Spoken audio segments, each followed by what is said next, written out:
साथी के हो गेल शादी, हमरा किया छोड़ देला आजादी भैया। संगी साथी के हो गेल शादी, हमरा किया छोड़ देला आजादी।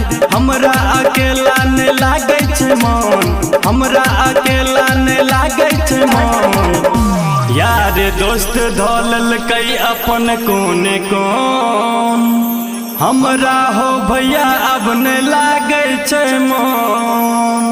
यार दोस्त धोलल कई अपन कोने कोन, अपन कोने कोन, हमरा हो भैया अब ने लागे छे मन। यार दोस्त धोलल कई अपन कोने कोन, अपन कोने कोन, हमरा हो भैया अब ने लागे छे मन। पसंद रह छो भैया। Presented by Anu recording studio.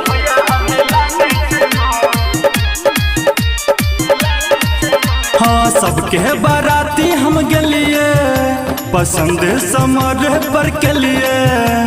नैना में नैना मिललिए, हमें ओकर नंबर ले लिए भैया।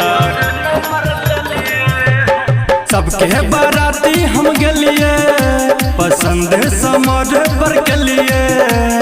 नैना में नैना मिललिए, हमें ओकर नंबर ले लिए। दिन रात रहे छी हम परेशान, दिन रात रहे छी हम परेशान। यार दोस्त धोलल कई अपन कोने कोन, हमरा हो भैया अब ने लागे छे मन।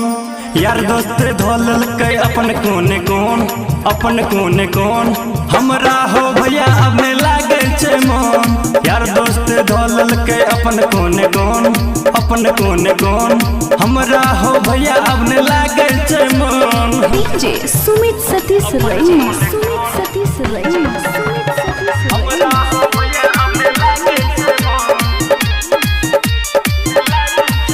हाँ शादी के बात जल्दी करी, हाँ अगला लगन में नहीं छोड़ी। हाँ प्रेजेंटेड बिना बाय नहीं अनु हम रिकॉर्डिंग जीवा, स्टूडियो। शादी हम ओकरे से करबा भैया। सुने छकना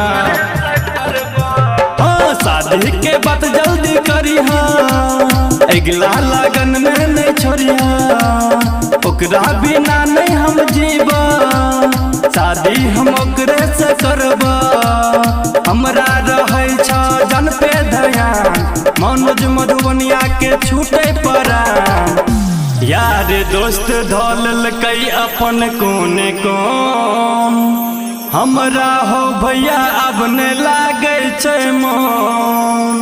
यार दोस्त धोलल कई अपन कोने कोन, अपन कोने कोन, हमरा हो भैया अब ने लागे छे मन। यार दोस्त धोलल कई अपन कोने कोन, अपन कोने कोन, हमरा हो भैया अब ने लागे छे मन। बड़ परेशान छे भैया।